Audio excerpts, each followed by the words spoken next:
Before that kettle is finished, I would like to tell you quickly, 2 minutes, what I'm working on.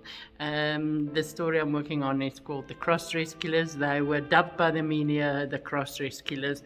They were actually homosexual cross-dress killers, and the killing started in '93, and the first body was found strangled, and the second and the third body were found together. They were 15 and 30-year unidentified, never identified couple, and they were found together, but they were like having an overkill. They were stabbed, and they were strangled, and they were shot at the end. And that was in '93. And the fourth and the fifth bodies were only found in '95. Yes, that gives it a too long cooling off period, but anyway, the fourth body's genitals were cut off, and I read later in Dr. Gerard's paper that the genitals were taken by Kim, and then I read also that the nipples were cut off in that same paper. And then the fifth body was only found shortly after, like 3 weeks just after the fourth body. This couple was called Kim Coetzee, actual name Jacques Samuel Coetzee, and then John Brown. They were lovers, sexual lovers. All these killings of them were sexually connected.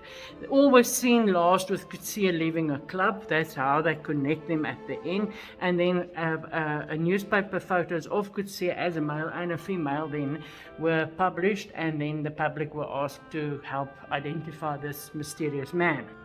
Imagine yourself how difficult this is, asking the public. We don't know if it's a male or a female, especially this was in '93. So that was a difficult situation, but they were eventually caught and taken to court. And then in court, not only, I think it's 10 days, if I remember correctly, after the court started, the proceedings started, that Kim committed suicide and left Brown for taking the rap for everything. Some people say it was the ultimate sacrifice for love, but in the death letter it just says, I don't want to live no more, not that I killed them. So no, I don't think so. I think John was convicted of one murder because the judge didn't have enough evidence for the others, and for that he got 60 years, and then he got some 15 years for robbery, and he got 4 years for possession of ammunition and firearm. So at the end he went to jail. In 1997 he was only 34 years old, and he's serving 24 years at the moment. He got altogether like 79 years. Mickey Pistorius said in her book that remember that lovers normally turn on each other, especially when they have to fight for themselves.